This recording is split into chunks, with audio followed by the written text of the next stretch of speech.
제게도 삶의 터닝포인트가 있었는데요.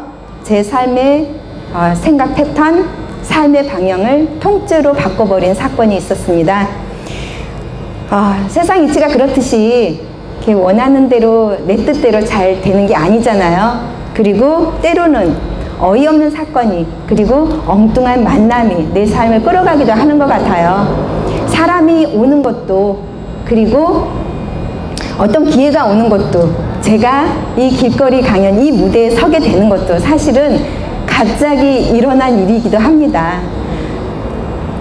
내가 그걸 잡냐 놓치냐 하는 것은 내가 평소에 가지고 있는 생각 기준이라던가 가치관, 그리고 내 마음 방향이 어디로 향해 있느냐에 따라서 선택을 하냐 아니냐라는 그 기준이 달라지는 것 같기도 해요.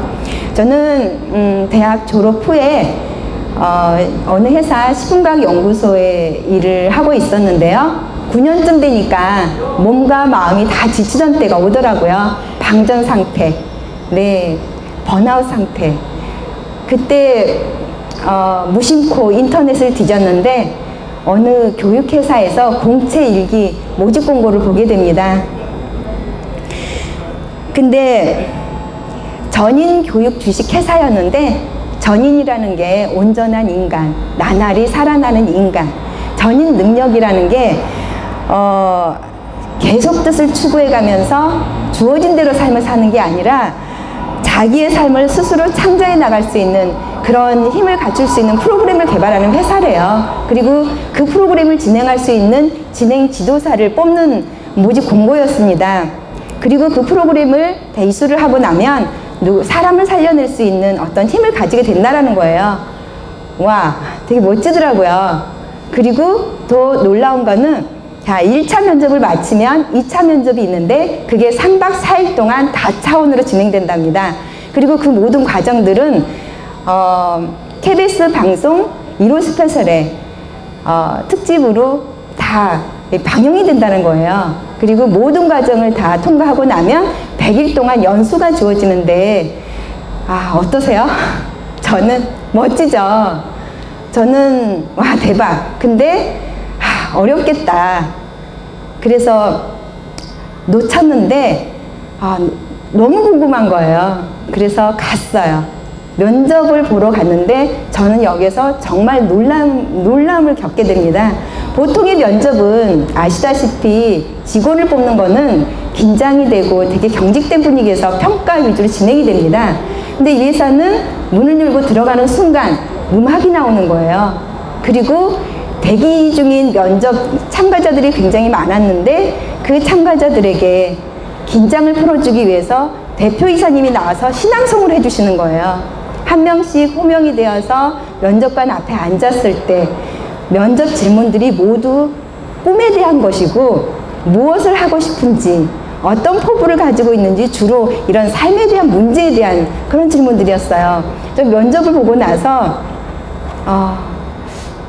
궁금해졌어요. 그리고 내가 그동안 익숙한 거, 그리고 할 줄 아는 것 중심으로만 살아왔는데 전혀 새롭지만 한번 해보자, 합격만 되면 무조건 가보자, 이런 마음이 들기 시작한 거예요. 사실은 그 회사에 대해서는 아무런 정보가 없었습니다. 신생회사였고 홈페이지가 이제 막 만들어져서 어떤 정보도 모집 안내문 말고는 없었어요. 전화를 걸어도 이후에 대한 안내만 있지 급여, 복지, 그 외에 알고 싶은, 정말 이렇게 판단을 할 수 있는 그런 것들이 없었어요. 게다가 저는 6개월만 더 있으면 10년 근속수당과 함께 여행을 갈 수가 있고요. 그리고 제가 전공했었던 식품 영양이나 의약식품 관련된 익숙한 일들이었기 때문에 어렵지 않습니다. 또 명함을 누구에게나 내놨을 때 그다음 회사 이미지가 있기 때문에 나름대로 자부심을 가지고 있는 그런 현 상황이었고요. 하지만 저는 선택을 합니다. 그리고 운이 좋게도 3박 4일 다차원 면접을 거쳐서 15명에 선정된 그 한 사람에 뽑혀서 100일 연수를 받게 되었는데요.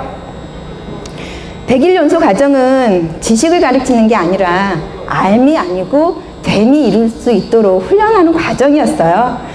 그때 저는 처음 알았어요. 교육이라는 게 누군가 가르치고 지식을 통해서 일깨우는 게 아니라 자라도록 돕는 거구나. 마음이 자라고 생각이 자라고 지성이 자라도록 돕는 일이 바로 교육이구나 하는 걸 알게 되었고요. 또 연수 과정이라는 게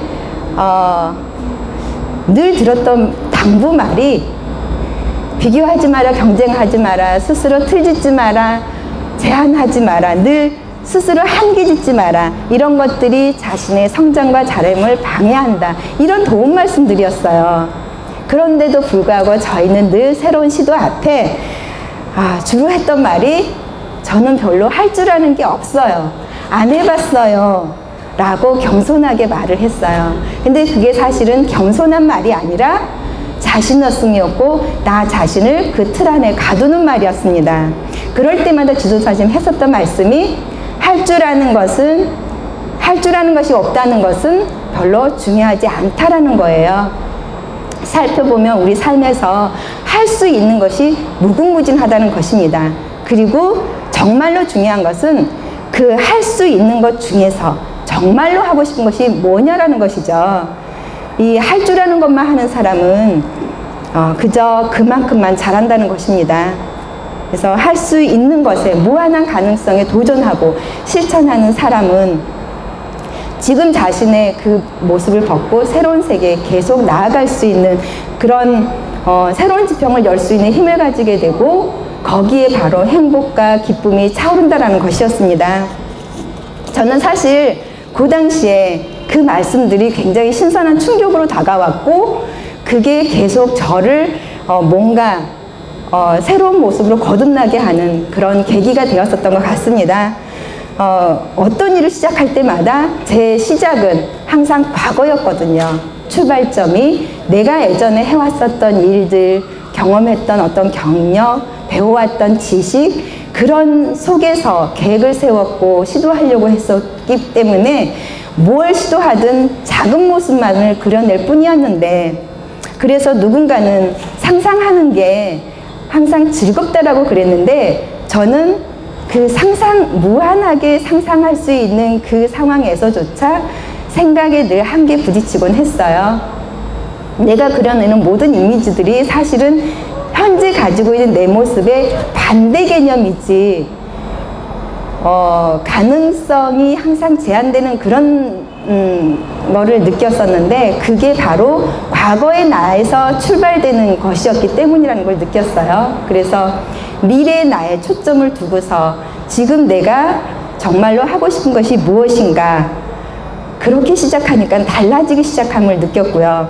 우리 코끼리를 길들일 때 아기 코끼리에게 그 쇠사슬을 채우고 기둥에 묶어두면 이 코끼리가 성장해서 어른 코끼리가 되더라도, 그리고 그 기둥을 뽑아버릴 수 있는 힘이 생기더라도 그 주변을 떠나지를 못한답니다. 체인을 풀어주고 얼마든지 자유롭게 떠날 수 있는 상황이 되어도 그 주변 멀리 가지를 못한다는 것입니다.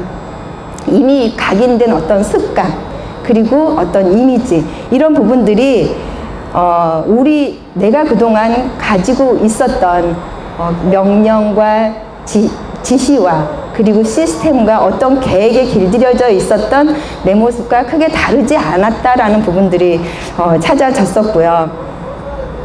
사실은 우리 사는 게 당장 내일 어떤 일이 생길지 아무도 모르잖아요. 그럼에도 불구하고 늘 그 걱정 속에 있는데 사실은 그 걱정도 96%가 모두 쓸데없는 걱정이랍니다. 그러니 여기 계신 분들, 그리고 물론 제 자신도 스스로를 믿고, 그리고 정말로 내가 하고 싶은 것이 무엇인지, 그리고 어떤 모습으로 나를 그려가고 싶은지 한번 생각해 볼 수 있는 그런 시간이 되었으면 좋겠고요. 그렇게 하나하나 찾아서 실천하다 보면 그 가슴 벅찬 행복감, 기쁨, 보람 함께 다 만나지 않을까 하는 생각이 들었습니다. 자, 끝까지 자리 지키면서 이렇게 함께 해주신 여러분께 감사드리고요. 이상 해를 품은 봄 해봄 노선미였습니다. 감사합니다.